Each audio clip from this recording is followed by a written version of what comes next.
ನಮಸ್ಕಾರ. ಸಹಕಾರಿ ಟಿವಿ ಮೊದಲು ಮಾನವನಾಗು ವಿಶೇಷ ಸುದ್ದಿ ಸಮಾಚಾರಕ್ಕೆ ಸ್ವಾಗತ. ನಾನು ಉಮಾ. ಮೊದಲಿಗೆ ಹೆಡ್ಲೈನ್ಸ್. ಫಲ ನೀಡಿದ ಕ್ಯಾಂಪ್ಕೋ ಪ್ರಯತ್ನ, ಅಡಿಕೆ ಕುರಿತು ವೈಜ್ಞಾನಿಕ ಅಧ್ಯಯನಕ್ಕೆ ಲೋಕಸಭೆಯಲ್ಲಿ ಕೇಂದ್ರ ಸಚಿವರ ಲಿಖಿತ ಉತ್ತರ. ಮಂಡ್ಯ ಜಿಲ್ಲೆ ಕೆಆರ್ಪೇಟೆಯಲ್ಲಿ ನೂತನ ರೈತ ಸಹಕಾರ ಭವನ ಉದ್ಘಾಟಿಸಿದ ಮುಖ್ಯಮಂತ್ರಿಗಳು ಹಾಗೂ ಸಹಕಾರ ಸಚಿವರು. ಅಡಕೆಗೆ ಅಂಟಿರುವ ಕ್ಯಾನ್ಸರ್ ಕಾರಕವೆಂಬ ಕಳಂಕ ಕಳೆಯಲು ಕೊನೆಗೂ ಕೇಂದ್ರ ಸರ್ಕಾರ ಮುಂದಾಗಿದೆ. ಅಡಕೆ ಮತ್ತು ಮಾನವನ ಆರೋಗ್ಯ ಎಂಬ ವಿಷಯದ ಬಗ್ಗೆ ನಿರ್ದಿಷ್ಟ ಪ್ರಕರಣಗಳನ್ನು ಆಧರಿಸಿ ವೈಜ್ಞಾನಿಕ ಅಧ್ಯಯನ ಕೈಗೊಳ್ಳಲು ನಿರ್ಧರಿಸಿದೆ. ವಿಶ್ವ ಆರೋಗ್ಯ ಸಂಸ್ಥೆಯಡಿ ಕಾರ್ಯನಿರ್ವಹಿಸುವ international agency for research on cancer IARC ಇತ್ತೀಚೆಗೆ ತನ್ನ ವಿಜ್ಞಾನ ನಿಯತಕಾಲಿಕ ಲ್ಯಾನೆಟ್ಸ್ನಲ್ಲಿ ಪ್ರಕಟಿಸಿದ ಸಂಶೋಧನಾ ಲೇಖನದಲ್ಲಿ ಅಡಕೆ ತಿನ್ನುವುದರಿಂದ ದಕ್ಷಿಣ ಮತ್ತು ಪೂರ್ವ ಏಷ್ಯಾ ದೇಶಗಳಲ್ಲಿ ಕ್ಯಾನ್ಸರ್ ರೋಗಿಗಳ ಸಂಖ್ಯೆ ಹೆಚ್ಚಿದೆ ಎಂದು ಹೇಳಿತ್ತು. ಇದು ಅಡಕೆ ಬೆಳೆಗಾರರಲ್ಲಿ ಆತಂಕ ಸೃಷ್ಟಿಸಿತ್ತು. ಅಡಕೆ ಆರೋಗ್ಯವರ್ಧಕವಾಗಿದ್ದು ಈ ಬಗ್ಗೆ ವೈಜ್ಞಾನಿಕ ಅಧ್ಯಯನ ನಡೆಸಬೇಕು ಎಂದು ಅಡಕೆ ಬೆಳೆಗಾರರನ್ನು ಪ್ರತಿನಿಧಿಸುವ ಸಂಘಟನೆಗಳು ಆಗ್ರಹಿಸಿದ್ದವು. ಕಾಸರಗೋಡು ಸಂಸದ ರಾಜಮೋಹನ ಉಣ್ಣಿತ್ತಾನ್ ಲೋಕಸಭೆಯಲ್ಲಿ ಮಂಗಳವಾರ ಈ ಬಗ್ಗೆ ಸರ್ಕಾರಕ್ಕೆ ಲಿಖಿತ ಪ್ರಶ್ನೆ ಕೇಳಿದ್ದರು. ಕೃಷಿ ಸಚಿವಾಲಯ ಈ ಬಗ್ಗೆ ಲೋಕಸಭೆಯಲ್ಲಿ ಲಿಖಿತ ಉತ್ತರ ನೀಡಿದ್ದು, ವಿಶ್ವ ಆರೋಗ್ಯ ಸಂಸ್ಥೆಯ ಸಹ ಸಂಸ್ಥೆ ನಡೆಸಿದ ಸಂಶೋಧನಾ ವರದಿಯ ಬಗ್ಗೆ ಮಾಹಿತಿ ಇದೆ. ಭಾರತೀಯ ಪರಂಪರೆ ಸಂಸ್ಕೃತಿಯ ಭಾಗವಾಗಿರುವ ಅಡಕೆಯ ಔಷಧೀಯ ಗುಣಗಳ ಬಗ್ಗೆ ಸಂಶೋಧನೆ ನಡೆಸಲಾಗುವುದು ಎಂದು ಹೇಳಿದೆ. ಕೃಷಿ ಮತ್ತು ರೈತರ ಕಲ್ಯಾಣ ಸಚಿವಾಲಯವು ಅಡಕೆ ಔಷಧೀಯ ಗುಣಗಳ ಬಗ್ಗೆ ಸಂಶೋಧನೆ ನಡೆಸಲು ಆಸಕ್ತಿ ಹೊಂದಿದೆ.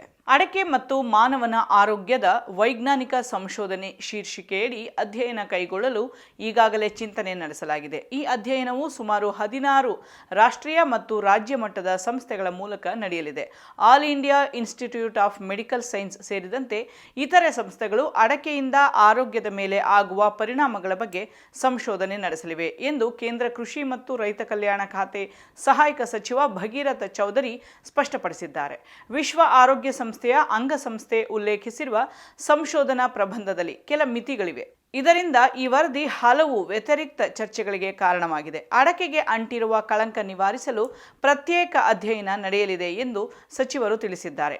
ಹೆಚ್ಚಿನ ಅಧ್ಯಯನಗಳು ಪಾನ್ ಮಸಾಲ, ಅಡಕೆ, ಗುಟ್ಕಾದಂತಹ ಮಿಶ್ರಣಗಳಿಂದ ಆರೋಗ್ಯದ ಮೇಲಾಗುವ ಪರಿಣಾಮಗಳನ್ನು ಕೇಂದ್ರೀಕರಿಸಿದೆ. ಈ ಪದಾರ್ಥಗಳಲ್ಲಿ ಅಡಕೆ ಮಾತ್ರ ಇಲ್ಲ, ಇತರೆ ಪದಾರ್ಥಗಳೊಂದಿಗೆ ಅಡಕೆ ಇದೆ. ಈ ಅಧ್ಯಯನಗಳು ಮನುಷ್ಯನ ಆರೋಗ್ಯದ ಮೇಲೆ ಕೇವಲ ಅಡಕೆಯೊಂದನ್ನೇ ಸೇವಿಸುವುದರಿಂದ ಆಗುವ ಪರಿಣಾಮಗಳ ಬಗ್ಗೆ ಉಲ್ಲೇಖಿಸಿಲ್ಲ ಎಂದು ಹೇಳಿದ್ದಾರೆ. ಅಡಕೆಯೊಂದನ್ನೇ ಗಮನದಲ್ಲಿಟ್ಟುಕೊಂಡು ಪ್ರತ್ಯೇಕ ಅಧ್ಯಯನ ನಡೆಸಲಾಗುವುದು. ಭಾರತೀಯ ಕೃಷಿ ಸಂಶೋಧನಾ ಮಂಡಳಿ Kasaragod central plantation craft research institute 2023ರಲ್ಲಿ ಕೈಗೊಂಡಿರುವ ಅಧ್ಯಯನಗಳ ಪ್ರಕಾರ ಅಡಕೆಯಲ್ಲಿ ಅರೆಕೊಲೈನ್ ಎಂಬ ಆಲ್ಕಲೈನ್ ಇರುವ ಬಗ್ಗೆ ಉಲ್ಲೇಖಿಸಿದ್ದವು. ಈ ಪ್ರಯೋಗಗಳಲ್ಲಿ ಬಳಸಲಾದ ಅರೆಕೊಲೈನ್ ಡೋಸೇಜ್ ಸಾಮಾನ್ಯ ಜಗಿಯುವ ಸಮಯದಲ್ಲಿ ಬಿಡುಗಡೆಯಾದ ಪ್ರಮಾಣಕ್ಕೆ ಹೋಲಿಸಿದರೆ ಸ್ವಲ್ಪ ಹೆಚ್ಚಿದೆ ಎಂದು ಅಧ್ಯಯನ ಹೇಳಿತು. ಭಾರತದಲ್ಲಿ ಎಲ್ಲ ಧಾರ್ಮಿಕ, ಸಾಮಾಜಿಕ, ಸಾಂಸ್ಕೃತಿಕ ಕಾರ್ಯಕ್ರಮಗಳಲ್ಲಿ ಅಡಕೆಗೆ ಪ್ರಮುಖ ಸ್ಥಾನ ಇದೆ. ಆಯುರ್ವೇದದಲ್ಲೂ ಅಡಕೆಯನ್ನು ಔಷಧಿಯಾಗಿ ಬಳಸಲಾಗುತ್ತದೆ. ವಿಳ್ಯದೆಲೆಯೊಂದಿಗೆ ಅಡಕೆಯನ್ನು ಸಾಂಪ್ರದಾಯಿಕವಾಗಿ ಬಳಸಲಾಗುತ್ತದೆ. ಆಹಾರದ ನಂತರ ತಾಂಬೂಲ ಸೇವನೆಗೂ ಅಡಕೆ ಬಳಸುವ ಬಗ್ಗೆ ಅರಿವಿದೆ ಎಂದು ಸಚಿವರು ತಿಳಿಸಿದ್ದಾರೆ.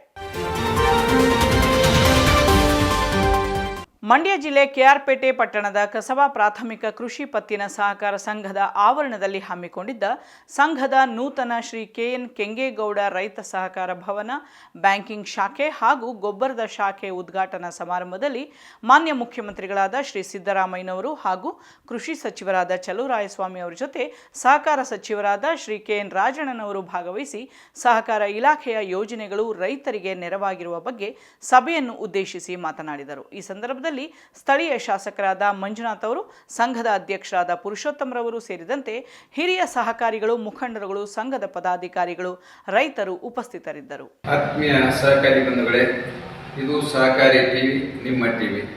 ದಯವಿಟ್ಟು ರಾಜ್ಯದ ಎಲ್ಲ ಸಹಕಾರಿಗಳು ಇದರ ಸಬ್ಸ್ಕ್ರೈಬ್ ಆಗಿ ಇದರ ಶೇರನ್ನು ಪಡೆಯಿರಿ.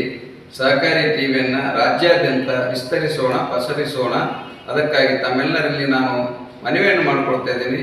ಆದಷ್ಟು ಬೇಗ ತಾವೆಲ್ಲರೂ ಇದರ ಸಬ್ಸ್ಕ್ರೈಬ್ ಆಗಿ ಮತ್ತು ಸದಸ್ಯರಾಗಿ.